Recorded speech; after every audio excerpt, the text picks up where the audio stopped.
Hi, I'm Caleb, and this is our talk on detection and fingerprinting Google's QUIC protocol, also known as HTTP3. If you want to cut to the chase, just see what we built right there. GitHub, Salesforce, GQUIC protocol analyzer. Cut to the chase, don't listen to our talk if you want. But if you are interested, then please tell me what you think about this network traffic. What can you tell me about it? Hint, read the title slide, and you might be able to tell me. Well, unsurprisingly, this is QUIC traffic. But if you look at Wireshark, pretty much all you can see is that it's port 443, and it's over UDP, and it has a really long payload data packet. And I can't tell anything else. And this is Wireshark 3.2, which is in December, and it still can't tell me what it is. So come on, Wireshark, catch up. But John wanted me to talk about this because apparently this might be 10 to 20% of the traffic in our environment. Is that right? Yeah, so do you guys use Chrome on your network? Do you use like any Google services? This could be a huge part of your network traffic. And do you allow port 443 over UDP outbound? So yeah, it could be a lot of your network traffic. So some background on what is QUIC, or sometimes called GQUIC because Google's the main developer. So QUIC just stands for Quick UDP Internet Connections. And it's HTTP3, but really it's more like the new TLS, or it's a new transport layer. It's all over UDP instead of TCP, so it's a lot faster. And it has a ridiculously fast handshake, which I'm going to show in a bit. So this is how QUIC is faster than TLS. So this is TLS handshakes, as far as I'm aware. Something happens where it's like sin, synac, ac, hello, hello, certs, ac. More or less. Yeah, I don't know. I actually just drew some arrows back and forth. I don't have a good understanding of how TLS works. John filled those in, so thank you. That's apparently how TLS works. I learned something new also today. So that is a lot of back and forth. So in contrast to TLS, we have QUIC, which is client hello, server rejection, client hello, and then you have your encrypted traffic. And so that is a lot faster. And it's a very weird handshake. Weird enough that we'd like to dissect it a bit more soon.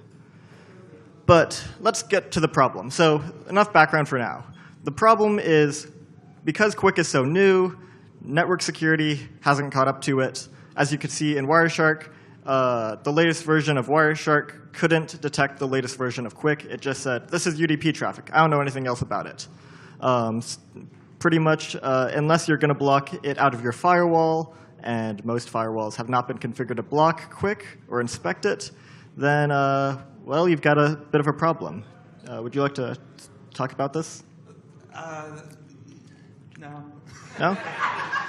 OK, well, in theory, this was enough of a problem that I got an internship at Salesforce to build something about this.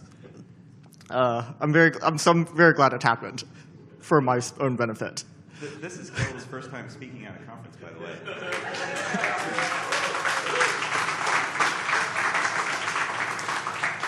Yeah, so some possible attacker use cases is because we can't inspect where traffic's going, you can use it for phishing sites. And then primarily, we have found that there is C2 that goes over QUIC to try to evade detection. Now, this is how we inspected QUIC traffic. We analyzed the unencrypted, in other words, the handshake. And as you might have guessed, at Salesforce, they kind of like inspecting handshakes and things like that. So here's a breakdown on how the handshake for QUIC works, and it's very, very weird. So first, the client sends a client hello packet to the server. And it'll say, here's my certs, here's all the things you need to talk to me. And the server will say, no, I'm not talking to you. But the server is actually saying, yes, talk to me. It's very, very weird. The server will say, no, we're not talking. But if you did want to talk to me, here's my public values, my nonces, everything you need to know to talk to me. But I'm not talking to you. To which the client responds, oh, that's how you want to talk? OK, well, I'll tell everything you said that you gave me, I'll put that into my new client hello. And now can we talk? And the server will be like, sure, encrypted communications, let's go. This is super weird. Because, I mean, this is Google talking to Google here. Because it's mainly being used in Chrome, talking to Google services. That's what most of the QUIC traffic is right now. And so this is basically Chrome being like, hey, I support this. And Google's like, nope. And then it's like, okay, I'll do this other thing that you just said. It's just weird. Yeah. But that's how they made it. Yeah. And even stranger, it can be even faster than this. Because if the client already knows exactly what the server wants to talk about, then it can just say, here you go, here's all the right stuff. And the server will just reply, yep, we can talk encrypted now. So it's a very fast handshake, very weird handshake. But at the same time, it gives us plenty for us to analyze. So here's what a client-hello packet looks like. And this is an older version of QUIC, which Wireshark could analyze. So we can see the different tags in it. And it looks like a lot of information, a lot of encryption things, how it goes around. But there were 3 things in particular that we found particularly interesting. Anyone want to take a guess?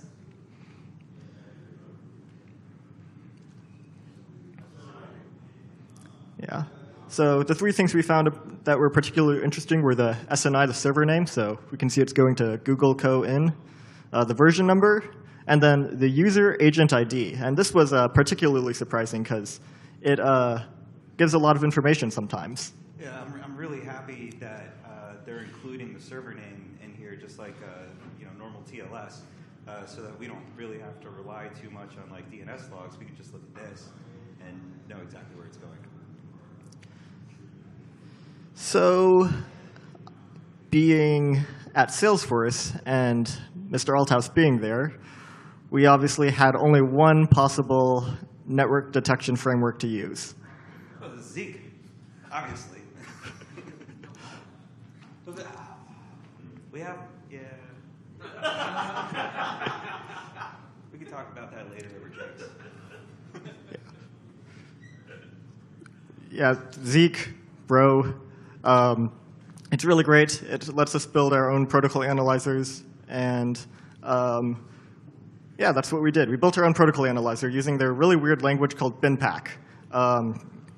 And so now, in addition to your normal logs that you get in Zeek, where you have your DNS log, your HTTP log, your SSL log, you now have the GQUIC log for Google QUIC traffic. And pretty much what it'll do is it'll look at your client hello and server rejection messages, and you can extract things out of those. So this is Zeek when you're looking at QUIC traffic without our plugin. And as you can see, like Wireshark, it basically only tells you that it's going from this IP to that IP. It's over port 443. It's over UDP. And that's about all you can tell. Now with the QUIC log, which we added, we can also tell some very other important things. We can say, here's where it's going, but also, here's the server name, fontsgoogleapis.com. Here's the user agent. This is awesome. Thanks, Google. You're including like really fine detail. We got the operating system version of the client, all that stuff, all unencrypted. Please don't change that. I mean, from a security perspective, this is awesome amount of unencrypted data. Also, we should give a shout out to CoreLight for helping us out with this protocol analyzer. Seth built a smaller version of this, and we wanted to expand it, and so he was like, yeah, go and make this better. So just want to give them a shout out. Yeah. Definitely couldn't have done it without him. He had some very great design choices. We'll talk about those a little bit later. Now, because it's also Salesforce, we like to do this thing called fingerprinting. And that's our main advantage between the Salesforce analyzer and the CoreLight analyzer. The CoreLight analyzer was really good. I copied a fair amount of their code. But I also had to expand it because theirs only worked from version 39 to version 43, and now I'd say about 85% of QUIC traffic is version 46. That's Q046. So that was a bit of a, that was most of what I was working on. And the other thing that's a very different design choice is the Corelight analyzer had you look at regular packets, negotiation packets, and reset packets. Mine got rid of the negotiation and reset packets. I couldn't figure out a way to integrate them with version 46. So instead, I went for, let's pull out as much as we can out of the client and server client hello server rejection, and let's not worry so much about the other kinds of packets. So if you're really curious as to know which versions are on your network, then maybe the Corelight analyzer will be better. But if you're looking to dissect the server name, the user agent, and all those other important details, then go with the Salesforce analyzer. And plus, the Salesforce analyzer has something we like to call client fingerprinting. And as you might have guessed, Salesforce loves their fingerprints. Quick shout out to JA3's fingerprinting. So if you don't know about JA3, it's pretty simple. You look at a handshake, you pull out your information, you concatenate it all together, you MD5 hash it, and then you tweet it for threat intel. Yes, we still are using MD5 hashes. So. Yeah, and I talked about it yesterday, but I'll talk about it again because it keeps coming up. This is just a small amount of data. There's not going to be any hash collision, so there's nothing of that to worry about. And so MD5 is just a quick and easy way that when someone ports this fingerprinting method to, I don't know, Suricata or something, that it can support, everything supports MD5. So, and it's 32 characters so that you can put contextual details around it when you tweet it. So that's JA3 fingerprinting for TLS. So for QUIC fingerprinting, we came up with the CU fingerprinting. It looks at the QUIC handshake. It concatenates the version and all the tags, as you can see in this packet. We MD5 hash it, and then we tweet it for threat intel. This is the most common fingerprint we've seen that's usually for everything coming out of Chrome. And it's 25 tags, version 46. But the CU fingerprinting is particularly good, not only for just getting a baseline for what's normal traffic, but finding anomalies in the traffic.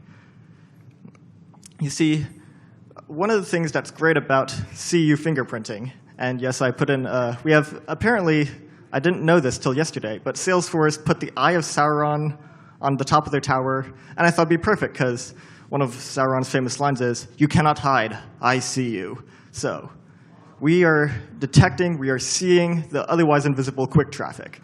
But the great thing about CU fingerprinting is because most of the tags in the client hello are optional, you can have if you're building your own version of QUIC, you can pull out different tags. I found that in the QUIC Go implementation of GQUIC, they add this svid tag in their servers, server rejection message. I don't know exactly what it does, but it's only in the QUIC Go library. So anytime I see that, I can say, oh, this is using QUIC Go library. Another common thing I've seen is some C2 agents like to hide their user agent ID tag. So if I don't see that, then that's another thing that will change the fingerprint, and it'll be easy to detect. And our favorite thing to detect is Merlin C2. If you remember from the C2 framework talk yesterday, but C2 matrix, Merlin was the only one that supported HTTP 2 and 3 in their list. Yeah. So Merlin C2 is a really cool framework, but it's all built on one thing. It's network defenders can't see HTTP 2 or HTTP 3 because they haven't built any tools for it. Well, except we built a tool for it. So Merlin C2, it can use QUIC or it can use HTTP 2, but particularly when it comes to using QUIC, it stands out like a sore thumb because in most client hello packets, you'll see 17 or 25 tags in the client hello. In Merlin, you only see 9 of them. And so that will result in a fingerprint that is right there. So go ahead, throw that in your detection logic, find all your Merlin beacons. And that's really it. So once you got this running, you install this into your, into your Zeek instance or whatever. then the detection for Merlin is this, and it works. And the Merlin guys were like, bravo. They mentioned us on Twitter, and they were like, here's how they even linked it. They were like, here's how you detect it. That's great. Yeah. Merlin is also my first follower on Twitter. So how to gain Twitter followers, build cool tools. A friend even challenged me, hey, why don't you try to build detection for every tool and try to get every C2 to follow you? I don't think I'll do that, but it was a fun challenge. So here's where you, the community, come in. So update the protocol analyzer as QUIC protocol evolves. It's in version 46 now. I'm hoping that doesn't change too much, because it was a bit of a pain to keep tweaking it. But but whenever it gets to a stable version, I think we'll have something nice. And then secondly, fingerprint based on encryption algorithms rather than on tags. So currently, the way the CU fingerprint works is it'll take all the tags and concatenate them. However, I'd like to make it more similar to JA3 or hash and use encryption algorithms. The reason I didn't currently is because, well, there are only 2 encryption algorithms. So you can have AB, A, or B. And, well, that wasn't enough to make an interesting fingerprint. But maybe as they add more encryption algorithms, we'll have a better way of fingerprinting. And then finally, create a database of interesting CU fingerprints. I have one for Merlin. I found one for a canary version of Chrome, so like a beta version of Chrome. But I don't have a whole lot of other ones. So somebody create a database of CU fingerprints, and that'd be cool. Yeah, there's also not a whole lot of QUIC traffic in general, so like the database would actually be pretty small. Yeah. Of observables. But that's all we have to say, and this is a little bit about us. John is looking as handsome as always. And I'm Caleb Yu. I'm a student, so I'm still trying to make my way in this security field, but hey, the people at Salesforce, they've been great, and I'm very glad to intern there. And we're really glad to have you. I mean, honestly, the best, coolest, like, summer internship project completion I've ever seen. So it was awesome. Thanks, Caleb. Thanks. Yeah, but enough about us. Go check out our tool. Thank you.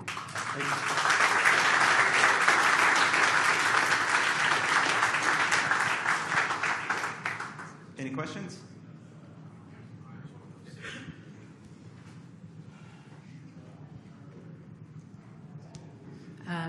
Any chances or any thoughts? Do you know if Suricata has coverage on that for protocol parser? Not likely. If so, is there plans in the future to make a pull request to that project or the Bro project? Have you guys spoke to those different maintainers? No, that's a great idea, though. I mean, honestly, I was so happy that we got this and it was working, and I was like, man, look at all those cool things we can do. And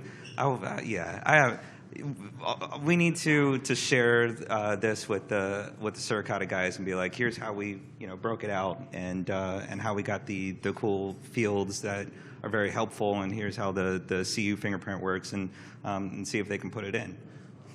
Yeah, even just sharing the weird, like, Bro and or Zeek, whatever the hell it's called anymore. Yeah.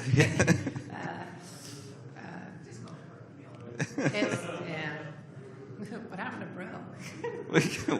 What happened to Bro? Yeah, no, that's good. If we could share that with them, I think would definitely help. I've seen they had something on HTTP2 from like 2 years ago. I just Googled it. It's like, that's a while ago. So I guess it's been a long time coming. So this is great work. Cool, thanks. Thanks.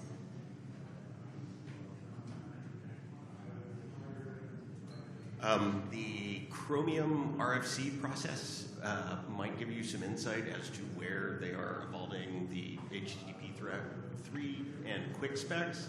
One of the things I noticed last night, I forgot where I came across it, was that, for example, they're breaking up some of the client request headers like user agent into a user agent hints set of progressive disclosure about the user agent. So if part of that transaction could eventually also involve the server requesting from the user agent, what architecture, what platform, what software, what release.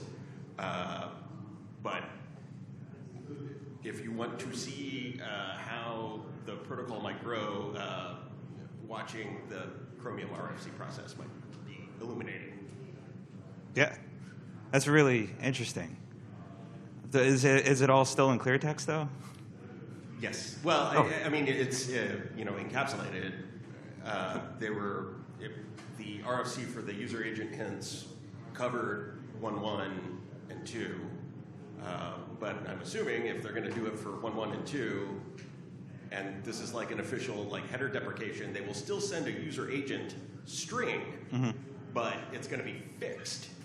And then they are also going to send user agent hints. So the user agent string will become meaningless, and it's got to become part of this hinting process, at least again for the experimental Chromium branch that we're talking about building out. But it's in the W3C incubator standards process. So it might be coming to a protocol near you. All right. Yeah. All right. Cool. That's interesting. One of the reasons why Corelight didn't build this, because they wanted to, was that it's changing too often, and we're going to have to rewrite this. Your next internship starts in May. To keep up with it, but it was just the fact that this is like 10-20% of the network traffic. Like, we gotta get visibility into this. We gotta do work on this. So, it'll be a little tough to keep up with it, but we got our top guy on the job. Good stuff, by the way. This is awesome.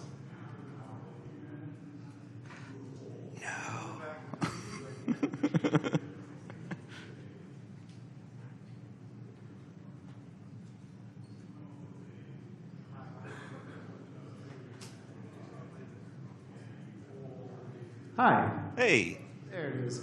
My question is, how about Zeek 3.0 support? Will this plugin work in the 3.0 framework?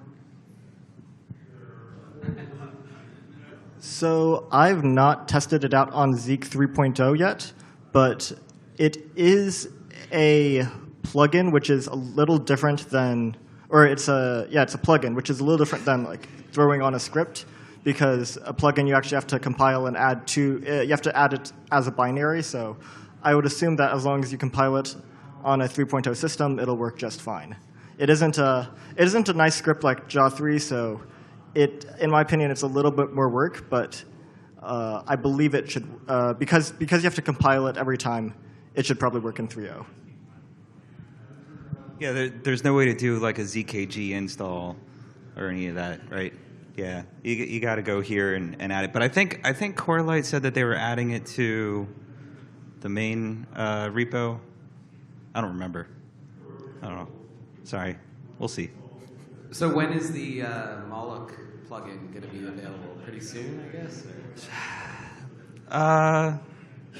I mean, we'll share it the same way and be like, here's what we got, and maybe you guys can build it. So I'll message Selesky. Hopefully he's having a good day. Or Andy. Or Andy. Andy would just crush it. Andy's probably. Yeah. Anybody else? Okay. Thank you very much, guys. All right, thanks.